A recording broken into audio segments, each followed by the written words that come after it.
Saudara-saudara pendengar yang kami kasihi dimanapun Anda berada, Anda kembali bersama kami pada acara Telaga Tegur Sapa Gembala Keluarga. Saya Gunawan Santoso dari Lembaga Bina Keluarga Kristen bersama Ibu Esther Cahya, Sarjana Psikologi, dan Bapak Pendeta Dr. Paul Gunadi, dan beliau berdua adalah pakar-pakar konseling keluarga dan juga dosen di Seminari Alkitab Asia Tenggara Malang. Kami akan menemani Anda dalam senda perbincangan yang pasti sangat menarik dan bermanfaat, yang kali ini kami beri judul keluarga dan tuntutan keluarga dan depresi. Bagian ini merupakan kelanjutan dari pembicaraan kami beberapa waktu yang lalu tentang mengenal depresi. Jadi kami percaya Anda yang sudah mengikuti perbincangan kami pada waktu yang lalu akan juga banyak mendapat sesuatu yang baru dari perbincangan kami kali ini. Akhirnya kami dari studio mengucapkan selamat mengikuti. Pak Paul beberapa waktu yang lalu pada kesempatan perbincangan ini, Pak Paul sudah menguraikan panjang lebar tentang mengenal depresi. Tapi supaya pembicara-pembicara kita yang mungkin baru kali ini mengikuti pembicaraan ini bisa mengikuti perbincangan tentang tuntutan keluarga dan depresi ini, Pak Paul bisa mengulas secara singkat itu apa yang kita bicarakan beberapa waktu yang lalu. Depresi bisa menyerang siapapun, tidak ada yang terkecuali. Sebab depresi itu bisa muncul dengan mudah di dalam hidup seseorang yang tidak lagi seimbang. Tidak seimbang dalam pengertian kemampuan untuk menahan beban kehidupan itu tidak cukup, sehingga akhirnya beban hidup menindih seseorang. Nah, apa itu gejalanya depresi? Bermacam-macam. Yang paling umum adalah kehilangan minat atau gairah terhadap hal-hal yang biasanya diminati. Biasanya disertai juga dengan kesulitan tidur, nafsu makan berkurang, atau nafsu makan bertambah dengan drastik, gairah seksual menurun, ketegangan dan keresahan menandai hidupnya terus-menerus. Nah, itu adalah beberapa gejala depresi. Nah, sekarang kalau kita bicara tentang tuntutan keluarga yang pasti ada itu Pak Paul di setiap rumah tangga. Nah, itu apakah juga berdampak pada seseorang yang rentan terhadap depresi itu Pak Paul? Yang melatar belakangi pembicaraan kita pada saat ini adalah pengamatan saya bahwa ada orang-orang dewasa yang rentan terhadap depresi. Dan waktu saya selidiki latar belakang keluarganya, ternyata mereka mempunyai sesuatu yang umum atau yang sama antara satu dengan yang lainnya. Yaitu mereka berasal dari keluarga di mana sejak kecil mereka telah menjadi tulang punggung keluarga. Nah, apa yang saya maksud dengan tulang punggung keluarga? Ini adalah anak yang sangat diandalkan karena penuh tanggung jawab.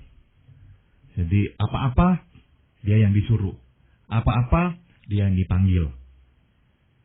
Atau anak yang tulang punggung ini adalah anak yang dianggap paling baik di antara anak-anak lainnya. Sehingga dialah yang dituntut lebih tinggi dibandingkan anak-anak yang lainnya. Yang lainnya lagi adalah tulang punggung adalah anak yang dekat dengan salah satu atau kedua orang tuanya. Sehingga anak ini menjadi tumpahan isi hati si orang tua itu. Ada apa-apa, dia yang dipanggil, diajak ngomong, diceritakan masalah-masalah keluarga dan sebagainya. Dan yang terakhir tentang ciri anak yang disebut tulang punggung ini adalah seringkali anak ini bertumbuh dalam keluarga yang bermasalah, di mana perannya sebagai anak yang paling baik menjadi penting sekali. Dia harus menjadi pendamai di antara kedua orang tuanya. Dia harus menjadi pelindung papanya atau mamanya. Dia harus menjaga adik-adiknya. Jangan sampai mereka telantar. Nah, dengan kata lain, anak yang disebut tulang punggung ini memang sungguh-sungguh menjadi tulang punggung keluarganya, di mana kakak adiknya atau orang tuanya bergantung pada dia. Sehingga dialah yang menopang kelanjutan kehidupan keluarganya itu. Nah, saya perhatikan anak-anak yang disebut tulang punggung ini, waktu bertumbuh besar dan misalkan suatu hari tidak mampu lagi menahan beban kehidupan, rentan sekali terhadap depresi.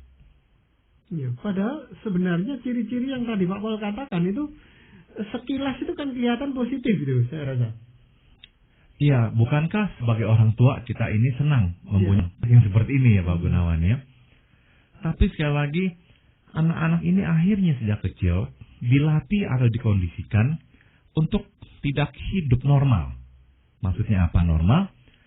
Tidak hidup sebagaimana apa adanya. Dia harus menjadi orang lain. Dia nggak bisa misalnya ngambek. Dia nggak bisa misalnya nggak mau sekolah. Dia nggak bisa misalnya bolos. Dia nggak bisa misalnya mengatakan saya nggak suka. Sebab dia itu adalah anak yang diharapkan untuk senantiasa untuk melakukan hal-hal yang baik untuk keluarganya. Jadi kalau dia ingin menjadi dirinya apa adanya, yang dia akan terima adalah penolakan atau ini dia yang lebih parah, kekecewaan dari orang-orang yang mengasihinya dan dikasihinya. Nah, dia nggak tahan itu. Dia nggak bisa mengecewakan orang-orang di sekitarnya itu. Selain rasa kecewa, mungkin juga ada pikiran bahwa jangan-jangan nanti jadinya timpang gitu, tidak lagi berjalan lancar kalau dia menolak ya. Dalam arti suatu keadaan yang memang nggak bisa dihindari, Pak Paul. Misalnya salah satu orang tua meninggal, yang memang dia adalah anak sulung. Dalam hal ini gimana nih Pak Paul? Jadi yang tadi Ibu Esther katakan betul sekali, anak-anak ini memang adalah roda ya, yang memutar jalannya keluarga.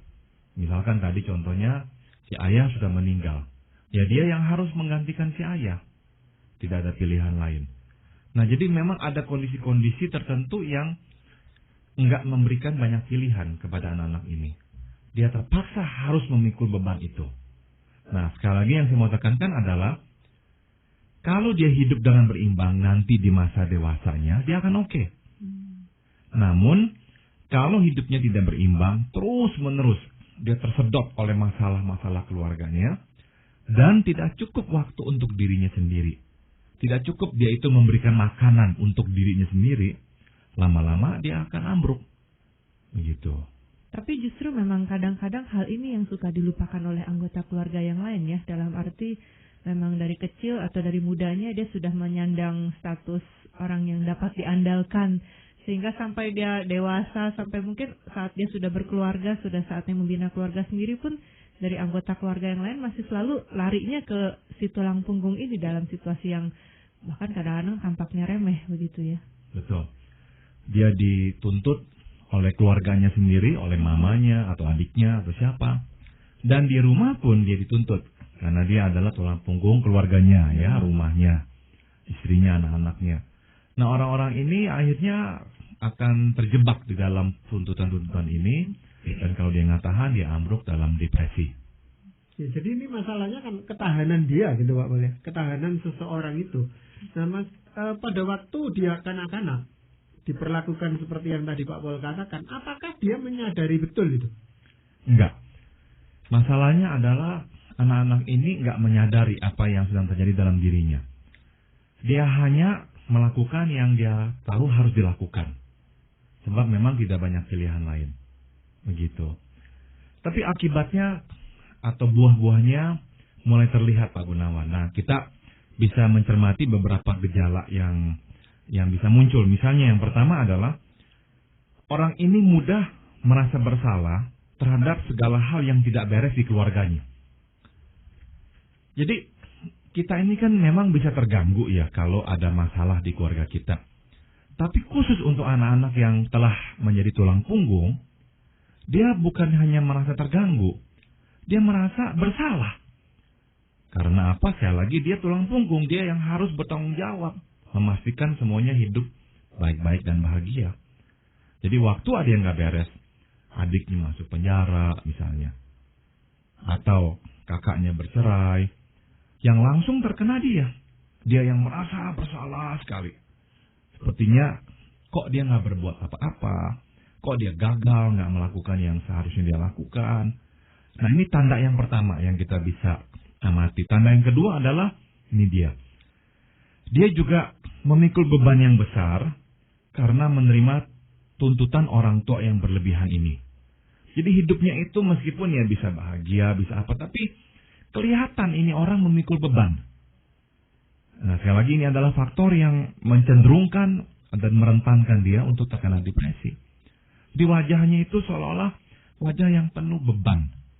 Nggak lepas ya, nggak ringan gitu. Dan yang terakhir adalah tandanya ini orang tidak bebas menjadi dirinya sendiri. Sebab ia senantiasa harus bersikap dewasa dan menjadi tauladan bagi saudaranya. Dia selalu menjadi kakak, menjadi tokoh ya, orang yang disegani di rumahnya. Tapi kan dia itu tidak selalu begitu sebetulnya. Dia manusia biasa.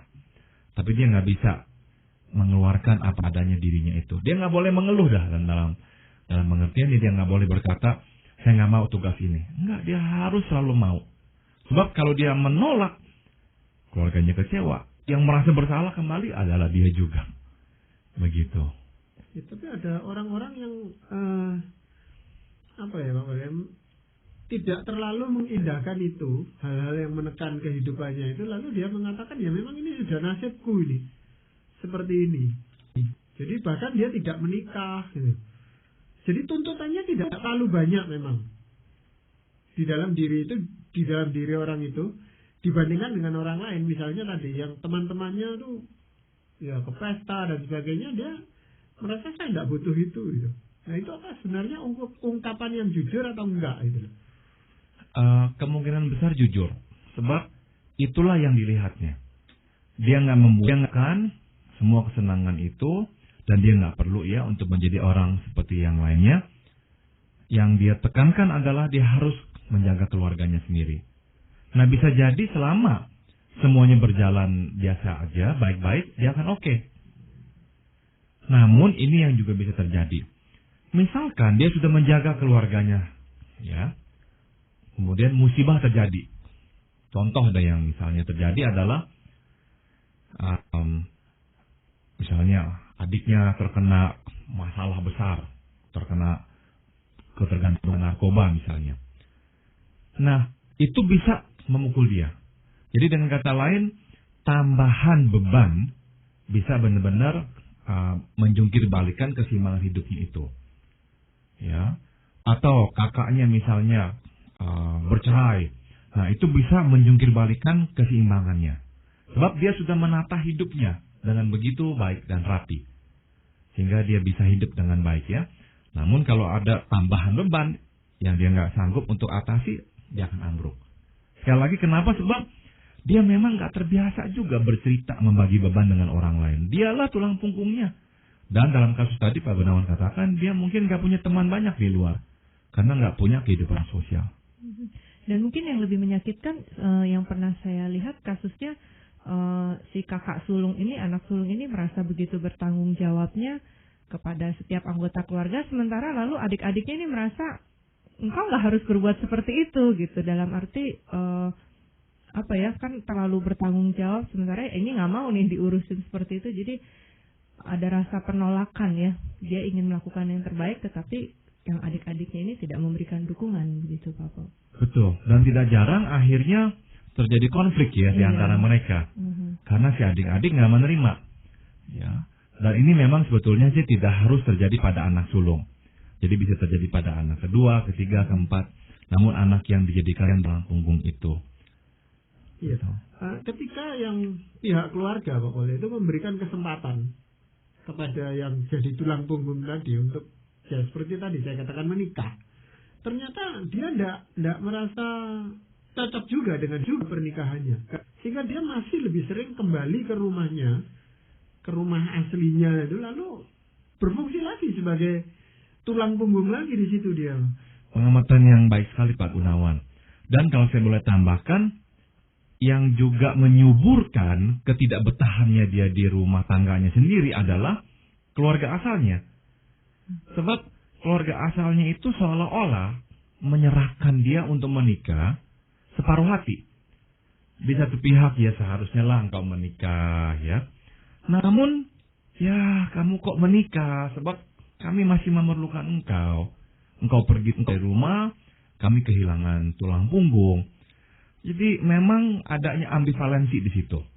Ya, tuntasan dalam melepaskan si anak. Jadi seringkali tadi Pak Gunawan sudah katakan peranan itu dibawa terus meskipun dia sudah menikah dan berkeluarga. Dia tetap kembali ke rumah menjadi tulang punggung bagi keluarganya. Nah, kalau dia sudah beristri atau bersuami, pasangannya jangan sekali-kali menegur-negur tentang keluarganya. Dia marah luar biasa, umumnya begitu. Dia akan bela keluarganya mati-matian. Nggak ada yang boleh mencela mamanya atau papanya atau adiknya atau kakaknya. Meskipun memang keluarganya misalnya ada masalah. Ya justru di situ Pak Bos. Dia mengalami depresi justru karena pernikahannya. Padahal selama dia tidak menikah, waktu belum menikah itu tidak ada problem apa-apa. Betul. Karena waktu dia sudah menikah, tambahan beban itulah yang dia harus pikul. Selama hanya keluarganya yang dia harus pikul, dia sanggup. Sekarang keluarga sendiri dia harus tanggung. Dan mungkin sekali terjadi tarik ulur di sini. Dia dihimpit dari dua sisi, muncul depresi. Nah, waktu dia mengalami depresi atau mengalami ketertekanan, keterhimpitan yang tadi Pak Gunawan sudah singgung, ada beberapa hal yang bisa dilakukan ya. Yang sering terjadi adalah ini Pak Gunawan.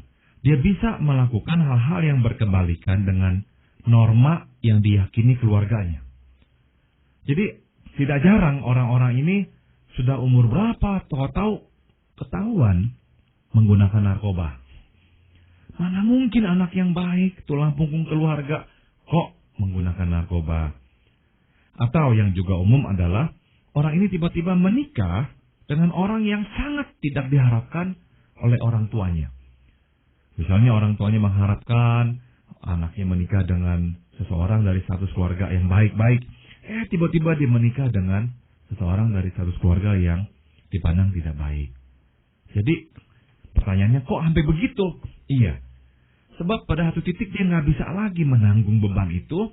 Dia bukannya hanya minta beban ini dikurangi. Dia lempar semua beban itu dan dia melakukan hal yang berkebalikan. Supaya apa? Dia lepas dari tuntutan. Dia menjadi orang yang berkebalikan dari yang sebelumnya itu. Dia bukan menjadi tulang punggung, dia menjadi duri, menusuk keluarganya. Tapi apakah keputusan itu dilakukan secara sadar, Papa? Seringkali enggak. Jadi bukannya dia sengaja ya berbuat itu, karena dia mau membalas. Kalau masih remaja mungkin dia akan sengaja. Tapi kalau usianya sudah dewasa, kemungkinan besar memang tidak dipikirkan secara sengaja. Gitu. Iya, karena itu akan bertentangan dengan hati nuraninya sendiri kalau. Betul. Kan dia mau menjadi tulang punggung, tapi dia melakukan itu. Apa itu bukan cuma sekedar pelarian aja, Pak Bos? Memang itu pelarian. Jelas itu pelarian. Ya. Nah, kalau dia tetap kuat, dia akan bertahan terus ya, berfungsi sebagai tulang punggung. Namun jika dia tidak kuat, dia terus memaksakan diri, dia bisa ambruk ke dalam depresi. Ya, dan melihat dampak yang begitu serius Pak Pol ya. Padahal tiap-tiap keluarga itu kan membutuhkan tulang punggung sebenarnya. Harus, ya kalau bisa memang ditanggung bersama-sama. Tapi kenyataannya kan biasanya itu selalu ada orang yang menjadi tulang punggung dari suatu keluarga. Nah ini bagaimana kita di kehidupan yang satu keluarga banyak orang seperti ini memperlakukan orang lain gitu Pak Pol. Kalau masih ada pilihan ya, sekali lagi saya tekankan masih ada pilihan. Sebab memang pada kasus tertentu keluarga itu tidak punya pilihan. Nah, kalau masih punya pilihan, sebaiknya kita sebagai orang tua menyadari bahwa anak ini terlalu banyak menerima tuntutan dari kita. Di atas adik-adiknya atau kakaknya. Nah, kalau kita sadari itu kita harus mulai mengurangi tuntutan itu. Kecenderungan kita sebagai orang tua memang melimpahkan tanggung jawab yang lebih besar kepada anak yang paling bertanggung jawab. Nah, celakanya kan yang memang nggak mau bertanggung jawab, makin bebas dari tanggung jawab. Karena kita orang tua akhirnya enggan menyerahkan tanggung jawab kepada dia, nggak dikerjakan. Tapi celakanya justru yang bertanggung jawab akhirnya memikul tanggung jawab terlalu banyak. Jadi kita harus berhati-hati, lebih peka lah begitu. Ya, memang yang sulit itu memperlakukan rata gitu Pak Pol ya. Jadi diberikan tanggung jawab yang sama dan sebagainya itu. Tetapi katakanlah seseorang itu memang punya kemampuan, kita melihat sebagai orang tua, salah satu anak kita ini memang punya daya menangkal depresi itu lebih kuat gitu Pak Pol. Jadi terus dibebani terus dia. Bagaimana kita tahu bahwa sampai batas tertentu kita harus berhenti? Kalau dia itu kehilangan pergaulan sosialnya, itu salah satu cirinya yang kita atau gejalanya yang harus kita perhatikan. Dia makin jarang keluar dengan teman-temannya. Dia lebih sering di rumah. Nah itu bagi saya pertanda nggak seimbang lagi. Atau dikit-dikit kalau misalnya ada yang nggak beres dengan keluarga, dia meledak. Dia marahi adiknya, dia marahi kakaknya. Nah itu suatu pertanda juga limitnya atau keterbatasannya sudah dicapai itu. Dia akhirnya nggak bisa lagi menahan, maka mulailah meluap ya. Yang berikutnya lagi adalah kalau kita melihat dia makin hari makin kehilangan minat ya pada hal-hal yang dilakukan pada anak-anak seusianya. Misalnya pergi nonton atau apa. Nah, makin nggak melakukan hal yang dilakukan pada anak-anak seusianya. Nah, kita harus berhati-hati. Kemungkinan dia ini sudah terjebak di dalam dinamika beban keluarga kita yang besar itu. Masalahnya kan kadang-kadang memang keluarga yang ini kan yang mengandalkan tulang punggung ini keluarga yang mungkin juga kurang seimbang ya. Jadi kadang-kadang juga kurang peka untuk melihat keadaan si tulang punggung ini. Dia sudah seperti itu, kehilangan minat, sudah tanda-tanda depresi, tetapi sudah dia ambang kehancuran, tetapi beban terus ditambahkan gitu Pak Pol. Itu yang menyedihkan Bu Esther, sebab kenyataannya adalah, dan ini yang menyedihkan, si orang tua yang membebani nggak mau si anak itu lepas dari beban, sebab dia butuh bantuan, dia butuh orang untuk memikul bebannya. Dan waktu si anak misalnya mulai menggeliat dan berkata saya nggak tahan lagi, nah yang sering terjadi adalah si orang tua ini memelas. Engkau kok tidak kasihan dengan saya, tidak peduli dengan saya, bukannya engkau itu menolong, kok engkau ingin mengelak dari tanggung jawab, siapa yang bisa menolong saya sekarang? Nah ini anak terjebak dalam rasa bersalah lagi. Maka tadi saya sudah singgung, rasa bersalah itu luar biasa kuatnya dalam diri anak-anak ini. Nah rasa bersalah yang berlebihan, sekali lagi adalah pupuk yang akan menumbuh kembangkan depresi pada kemudian hari. Ya, tapi semasa dia masih anak-anak, itu jarang dia terkena depresinya. Betul, sebab anak-anak nggak memunculkan depresi seperti orang dewasa, Pak Gunawan.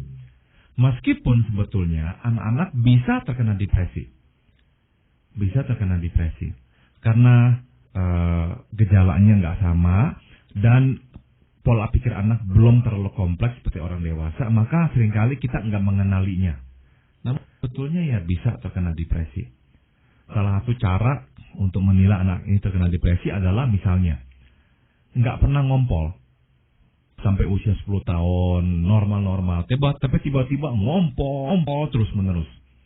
Ya itu adalah gejala yang tidak wajar. Atau baik-baik saja, atau sekarang mulai jadi keras, berantem, mukulin anak lain. Nah itu adalah sebetulnya mungkin gejala depresi yang tersembunyi. Ya, sebenarnya pada saat-saat seperti itu sudah langsung mendapat pertolongan, Pak. Seharusnya begitu. Nah, bicara tentang pertolongan, ada beberapa saran yang bisa saya berikan kepada para pendengar. Yang pertama adalah ini. Kita mau menanggulangi ya masalah. Jadi perlu melakukan beberapa pencegahan. Kalau kita melihat wajah seseorang itu tegang tanpa ekspresi, orang itu sulit tidur, berat badannya menurun, atau bahkan melonjak drastik. Nah, ini menandakan adanya kebutuhan untuk pengobatan. Apalagi kalau sudah nggak tidur 3-4 hari, harus bawa dia ke psikiater, ke dokter ahli jiwa, agar bisa mendapatkan obat. Yang kedua adalah, saya ingin menasihati, awasi konsumsi obatnya, agar dimakan dengan teratur, dan tidak digunakan untuk mengakhiri hidupnya. Sebab sekali lagi saya ingatkan, pikiran untuk membunuh diri itu sangat kuat pada penderita depresi. Jadi jangan berikan obatnya kepada dia. Biarkan kita yang pegang. Kita berikan waktu dia harus makan obatnya. Seperti itu. Yang ketiga adalah awasi secara seksama bila dia ingin membunuh diri. Jangan biarkan dia sendirian. Tahunya bagaimana dia ingin membunuh diri? Tanya. Apakah engkau pernah memikirkan untuk mati? Misalnya tanya seperti itu. Jangan ragu-ragu untuk tanya. Nah, kalau dia bilang enggak pernah, tetap harus diawasi. Sebab mungkin saja dia enggak mengatakan hal yang benar. Jadi jangan biarkan dia sendirian kalau terkena depresi. Harus terus-menerus didampingi. Yang keempat, dengarkan keluhan dan kekhawatirannya, meski diutarakan secara berulang-ulang. Ya, kita kadang-kadang bosan ya dengar dia ngomong hal yang sama, takutan yang sama, yang gak rasional, diulang terus saja. Tapi kita mesti mendengarkan. Karena apa? Karena dia akan lebih bisa menenangkan kecemasannya sewaktu dia berbicara. Daripada dia simpan sendiri, mendingan dia keluarkan. Dan masukan dari kita, dorongan kita, itu akan memberikan dia keteduhan. Ya, jadi jangan sampai kita memutuskan komunikasi dengan dia. Yang kelima adalah bawa dia ke konselor untuk menanganinya secara profesional. Dia harus menjalani terapi yang berkepanjangan, bukan sekali 2 kali. Dan yang terakhir adalah ingatkan dia akan janji Tuhan dan ajak dia untuk berdoa dan bernyanyi bersama. Jadi jangan sampai dia meninggalkan persekutuan Kristen. Ajak dia berdoa setiap saat, minta Tuhan menolong membebaskan dia dari depresi ini. Terus seperti itu. Ya, mesti diupayakan terus-menerus supaya dia tidak menutup dirinya, ya, Pak ya. Betul. Dan hidup di dalam kesendiriannya. Nah, tadi Pak Paul katakan ada janji Tuhan, dan itu mungkin Pak Paul bisa bacakan misalnya. Saya akan bacakan Amsal 21 ayat 30 dan 31. Tidak ada hikmat dan pengertian, dan tidak ada pertimbangan yang dapat menandingi Tuhan. Kuda diperlengkapi untuk hari peperangan, tetapi kemenangan ada di tangan Tuhan. Jadi janji Tuhan adalah Dia memberikan kemenangan. Kita hanya bisa berusaha, tapi Dia yang akan memberikan kemenangan. Termasuk kemenangan melawan depresi. Mesti bersabar. Prosesnya memang lama. Tapi dengan pertolongan Tuhan, dengan pengobatan, dukungan orang-orang yang mengasihi kita, kita bisa lewati depresi itu. Ya, terima kasih Pak Paul dan juga Ibu Esther. Saudara-saudara pendengar, demikianlah tadi Anda telah mengikuti perbincangan kami dengan Bapak Pendeta Dr. Paul Gunadi dalam acara Telaga Tegur Sapa Gembala Keluarga. Kami baru saja berbincang-bincang tentang tuntutan keluarga dan depresi. Bagi Anda yang berminat untuk mengetahui lebih lanjut mengenai acara ini, kami persilakan Anda mengirim surat kepada kami dan alamatkan surat Anda ke Lembaga Bina Keluarga Kristen, Jalan Cimanuk 58, Malang. Maka kami dari studio mengucapkan terima kasih atas perhatian Anda dan sampai jumpa pada acara Telaga yang akan datang.